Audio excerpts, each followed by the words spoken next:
அனைவருக்கும் வணக்கம். இன்று லிவ் பெட்டர் ஃபீல் பெட்டர் நிகழ்ச்சியில் நான் கருவேப்பிலை பற்றி பேச போகிறேன். ஆக்சுவலாக மறுபடியும் உங்களை நேர்லேயே பார்த்து பேசுகிற மாதிரி எனக்கு ஒரு மகிழ்ச்சியாக இருக்குது. இந்த கருவேப்பிலை என்றாலே அது கண்ணுக்கு நல்லது அப்படிங்கிற ஒரு தான் எல்லாத்துக்குமே தெரியும். இப்போ தெரிஞ்சிருப்பீங்க தெரியாதவங்களும். ஆக்சுவலி இந்த கருவேப்பிலையில் அயன் சத்து நிறைய இருக்குது. அது மட்டும் இல்லை, வைட்டமின் ஏ இருக்குது, வைட்டமின் B2 இருக்குது அண்ட் வைட்டமின் சி இருக்குது. இதில் நார் சத்து இருக்கிறதுனால நேச்சர் கியூருக்கு யூஸ் பண்ணுறாங்க. ஜீரணமாகறதுக்கு இந்த கருவேப்பிலை ரொம்ப நல்ல உதவுது. ஆக்சுவலாக நமக்கு அஜீரணத்தை இது தடுக்குது, அசிடிட்டியை தடுக்குது. இப்போ நமக்கு சப்போஸ் அசிடிட்டி ஏற்பட்டால் நம்ம கொஞ்சம் ஜீரகத்தை எடுத்து நல்லா வறுத்து அதை பட்டர் மில்கில் கலந்து கருவேப்பிலை இலைகளோடு சேர்ந்து ஸ்மாஷ் பண்ணி குடித்தா நம்மளுடைய அசிடிட்டி எல்லாம் போயிடும். ஆக்சுவலாக இங்கே வின்டராக இருக்கும் பொழுது என்ன ஆகும்னா நமக்கு பசி எடுக்காது. ஏன்னா மோடமாக இருக்கும், குளிர்காலத்தில் பசி எடுக்காது. அந்த மாதிரி இடத்துல நான் எங்கள் அம்மாவுக்கு ஃபோன் பண்ணி கேட்பேன், அம்மா என்னம்மா பண்ணுறது, பசியே எடுக்கிறது இல்லைன்னு. உடனே அவங்க சொல்கிறது என்ன தெரியுமா, கருவேப்பிலை குழம்பு வச்சு சாப்பிடு, உடனடியாக கபகபன் பசிக்கும், நல்லா இருக்கும்னு. ஒரு மனுஷனுக்கு பசி இல்லைன்னா என்ன வாழ்க்கை? பசியும் தூக்கமும் தானே ரொம்ப முக்கியமானது. ஸோ பசியை தூண்டுவதற்கும் இந்த கருவேப்பிலை உதவுகிறது.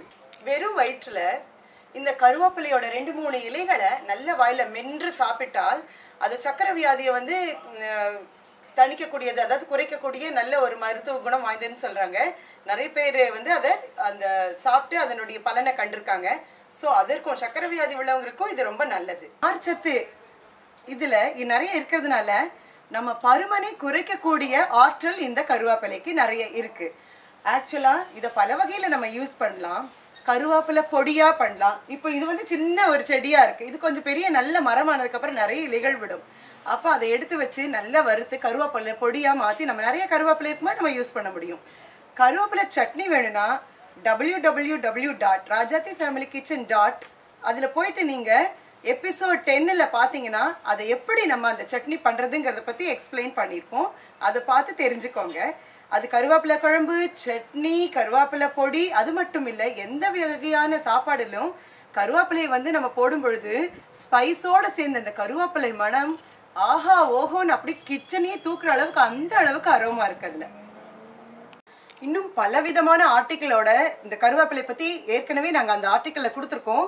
போய் அதனுடைய இன்னும் அருமையான பலன்களை பற்றி தெரிஞ்சுக்கணுன்னா நீங்கள் எங்கள் வெப்சைட்டில் போயிட்டு ஆர்டிக்கிள் செக்ஷனை கிளிக் பண்ணினீங்கன்னா உங்களுக்கு தெரிஞ்சுக்கலாம். அடுத்த நிகழ்ச்சியில் உங்களை சந்திக்கும் வரை நன்றி. Rajathi family kitchen.